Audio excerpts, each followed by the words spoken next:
Magandang araw po sa inyong lahat. Welcome po sa Juan Katawa. Ginawa ni Nadine at ang kanyang BF sa Indonesia.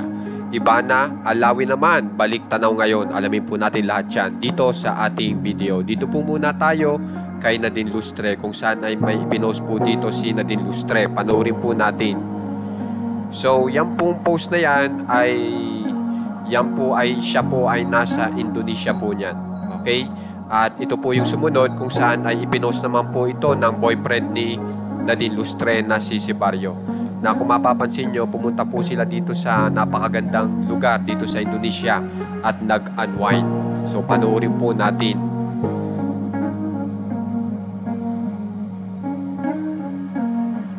Yan. Bali, meron po silang kasamang mga kaibigan dyan. At makikita nyo yung kaibigan po nila. At yan po si Nadine Lustre, nagre-relax lang po. At yung nga po si Barrio naman. So kung mapapansin nyo, napakaganda po talaga ng naturang lugar. Tapos ito naman po na nakikita nyo ngayon, ay yan po yung humihingi po ng suporta sina Nadine Lustre at si Barrio. Yan po yung Masunggi. Okay, so ipinapakita lang po dito yung lugar ng Masunggi na napakaganda.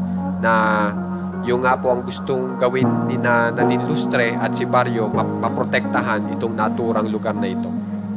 Tapos ito pong nakikita nyo naman, yan, ang ipinakikita naman po ni si Barrio dyan ay ito pong nakatagpo sila sa Quezon City ng puro ang turo-turo po ay pang-veggie, pang-vegetarian. Na tuwang-tuwa nga po si Barrio dyan.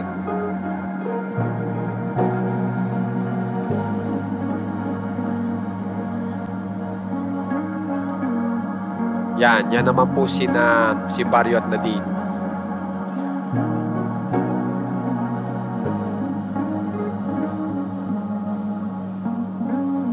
Yan, talagang sarap na sarap po si Barrio kapag ang tinitikman na po ay mga paborito niyang vegetarian food. So ngayon dito naman po tayo kay Ivana Alawi kung saan ay baliktanaw po siya. Kasi ang ginamit niya po dito ay ito pong patungkol kay Cleopatra. Panoorin po natin. Titingnan po natin kung sa susunod ay marami pong magagayahan kay Ivana Alawi. Patungkol po dyan sa Cleopatra na yan.